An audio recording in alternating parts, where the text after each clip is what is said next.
What's up, guys? Your boy Ed from Undefeated. You already know. Today's video is the deck profile of my Adamancipator deck that I just recently took to locals, and I split top 2 with somebody. It was great. I literally went, I lost one round throughout the tournament and then played top cut, played out top 4, and then split with top 2. So I'm just gonna say sharing first place undefeated deck, you know.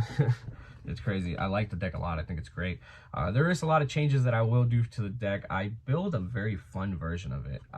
There's a lot of stuff in here that a lot of people will normally play. I normally wouldn't play them either, but I just thought it was going to be fun, and it was. I thought it was crazy, and there is one card specifically that got impermed the most, and once we get there, you guys will see what it is. Let's go ahead and get into it.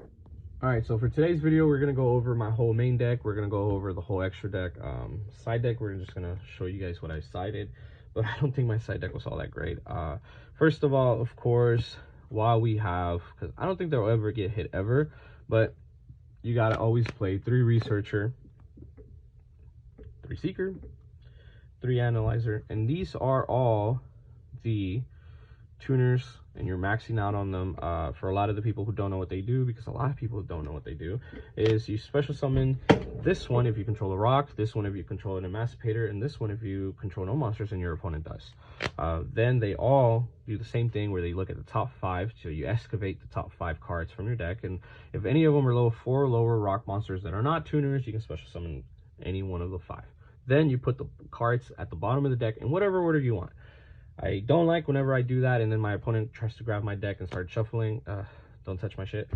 Second of all, I think that the deck is a lot of fun, but you have to play a lot of rocks, which is kind of sad sometimes. You don't have any room for, honestly, you don't have any room for almost anything sometimes, where like you can't play hand traps, you can't go, you can't play a lot of go second stuff.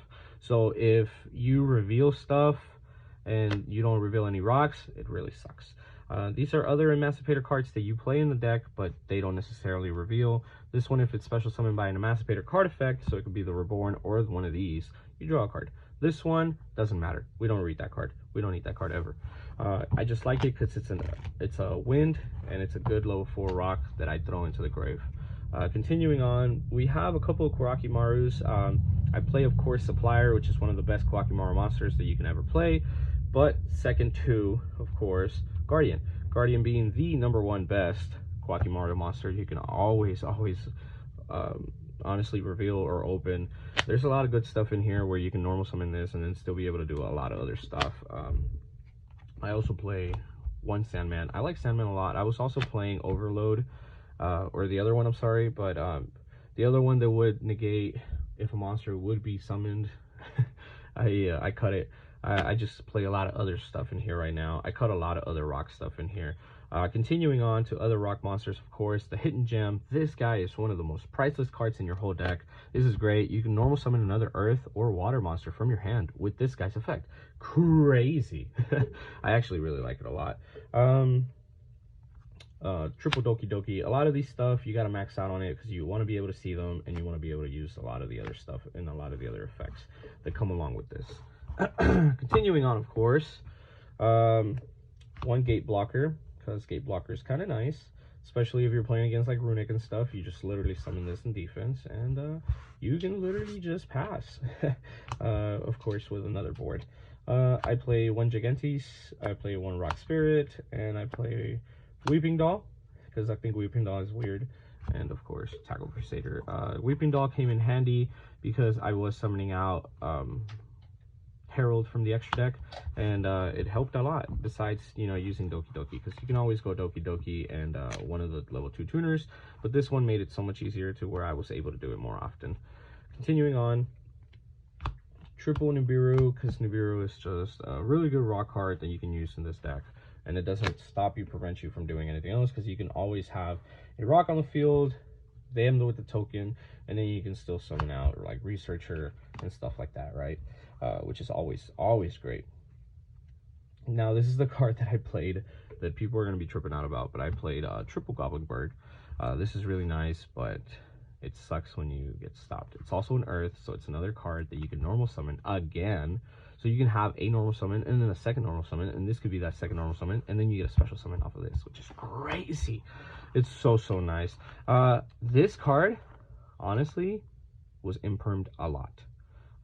But if it wasn't impermed and I had only another level 4 rock, normal this, special the other level 4, and then you have to go into Gallagher after that, because that's what it is. Triple Fenrir, so if you open up Fenrir, you have a good base. People can't get over Fenrir a lot sometimes, so it helps out a lot. Dasher, Celestial, of course. Continuing on, triple of the Reborn, triple of the Fusion, and then 1 call by. Yeah, I know, this is like, I think 40 something cards, 45 I think.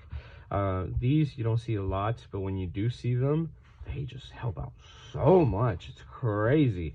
The deck is nice once it actually does its thing. Gallagher, because it's actually really nice. In the side deck I also played Dweller, and I think Dweller is really good right now. Continuing, of course, like I said, Herald, and then for a bunch of other levels, other synchros, I play this guy, Stardust. He's really good to draw. Reptite, my favorite, level 6. Dragite, my favorite, level 8. Cards that I never used were Savage. Stuff that would come up every now and then would be Stardust, and of course Baron. If you didn't want to go into this because you didn't have a water engrave, you could do this and this, and then you're chilling. So now you have an actual negate on the board, and it's an Omni negate. Continuing on, the next of the stuff is Phoenix and Earth Charmer, because you can always go into Earth Charmer.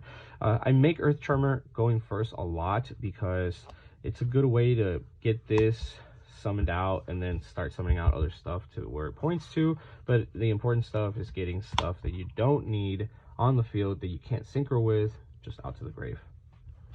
IP Masquerena and Unicorn, of course, they tag along really well with each other. But then you have Access Code and Avermax, so you either Access Code or you Avermax.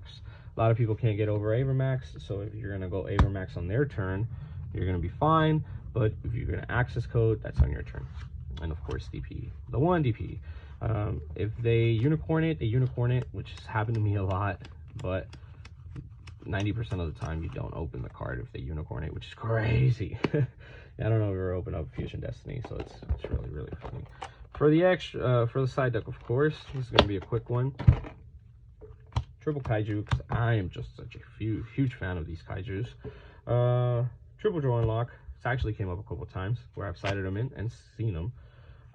Double Cyclone, triple Dark Hole, and to pair up with the triple Dark Hole, I have triple Dark Ruler no more. So 3, 6, 9, 12, 13, 14.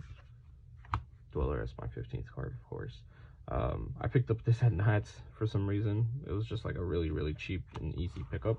It was a couple of bucks, and I forgot I had it till I just looked through my stuff earlier today. And I was like, or the other day, I'm sorry.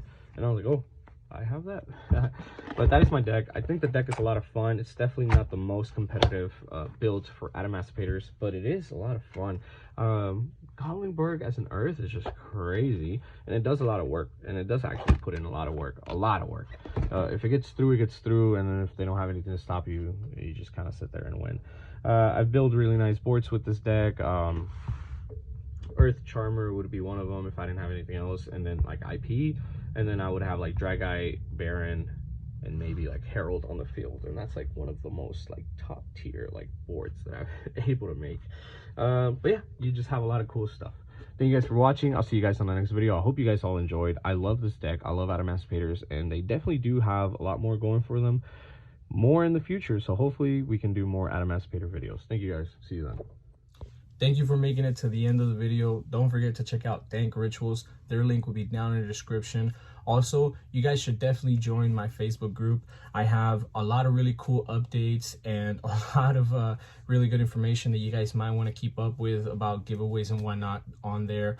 Also, please guys, don't forget to subscribe to the channel. I would like for you guys to turn on that bell notification as well. I would like to grow my percentage of subbed and not subbed from 20% higher. I would really appreciate that, and don't forget to like, comment, share. You already know, guys.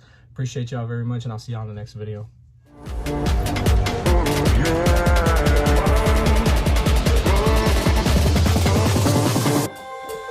Peace.